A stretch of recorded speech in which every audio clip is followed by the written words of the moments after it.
The Gouden Leeuw really is growing on me. I have had a lot of fun, interesting games in this ship recently, and it comes down to really how tanky and concealed this ship is.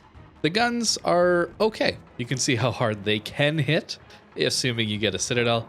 Dispersion, of course, is not the most kind to this ship, but the combination of hitting a cruiser's broadside pretty hard and then putting them into a forced turn that's very predictable can result in some pretty magical things when you include this airstrike.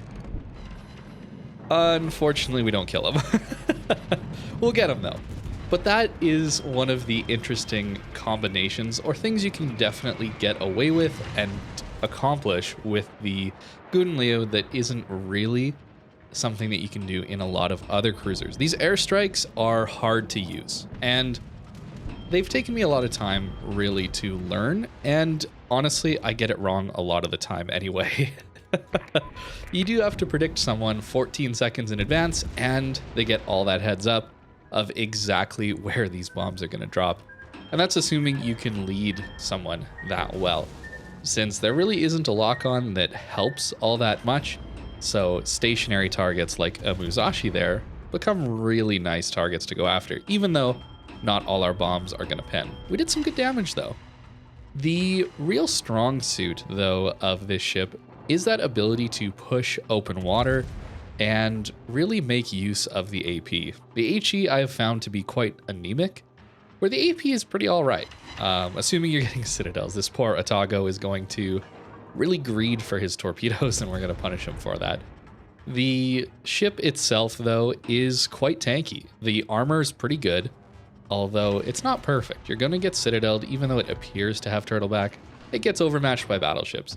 The other problem is a lot of the armor is 30 millimeters. We all know what that means. The 457 millimeter battleships of the world are going to have a great time shooting at this ship. But that's the concealment. That's where that comes in to try and save you.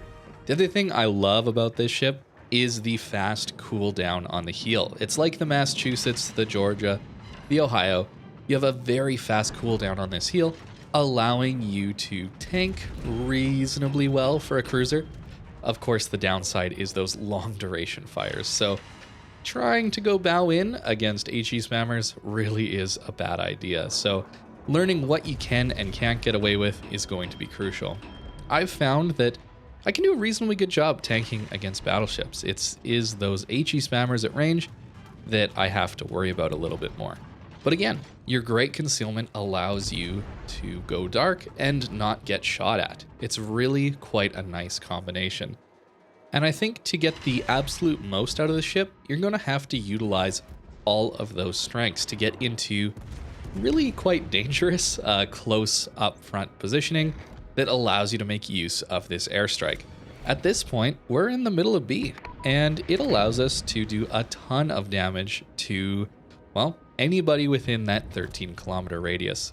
I don't think it's the best against destroyers, especially since they can just accelerate out from under the bombs after they've dropped. It's worth a shot sometimes, though.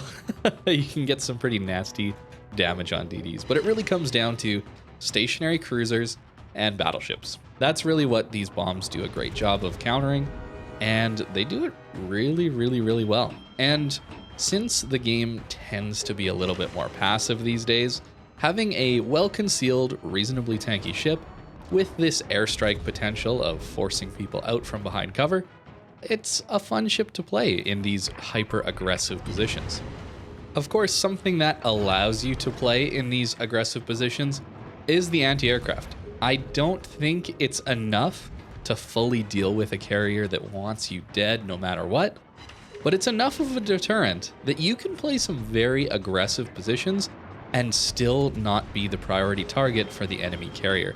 And that's enough. That's enough to play these aggressive, island hoppy, concealment-based positions and not really have that be countered too hard by the enemy aircraft carrier.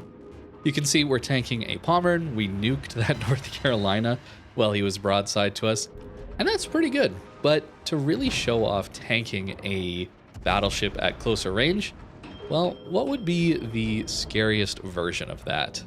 I think right now that's gotta be a Schlieffen. So we're gonna see if we can deal with that next. This game though, it's gonna end with us killing this Pommer. 190k? It's a pretty solid game so far. And I find I'm getting more interesting action-packed matches just because I'm allowed to push in using this concealment and reasonably tanky hull.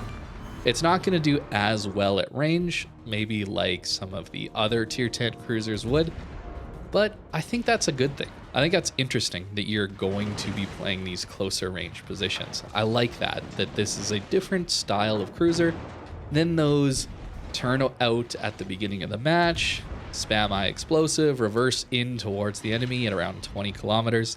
We have enough of those. I think it's really interesting that we get one that wants to play these closer positions and have Schlieffens push into them and somehow figure out how to deal with that.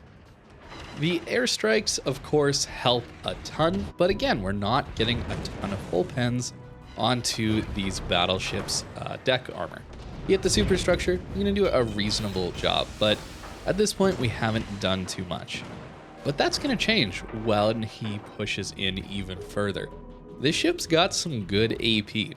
Again, I've showed off kind of the longer range difficulty of the dispersion, but at close range, the dispersion isn't going to troll you nearly as much. I do, of course, have to mention that I have quite a bit of help here. We're not just soloing a Schlieffen at all, but we're going to get some decent pens in, and we're going to light, I guess, a fire with our airstrike. It really didn't do a ton of damage there, but he's going to go broadside to us. There's too many targets to think about, and of course, there's a lot of potential in Schlieffen secondary, so getting those all firing at us is pretty appealing. However, no turtleback. Citadels are possible on a Schlieffen. It's kind of weird trying to Citadel people these days with the water physics and the change there. Feels like a bit of disjointed hitboxes, or where the ship appears to be bobbing in the water, even though its actual hitbox of where you can shoot at it isn't really bobbing in the water. I've noticed this most with enemy destroyers in storms. I think you've seen those where they're nearly flying up double the height of their ship sometimes, then crashing down.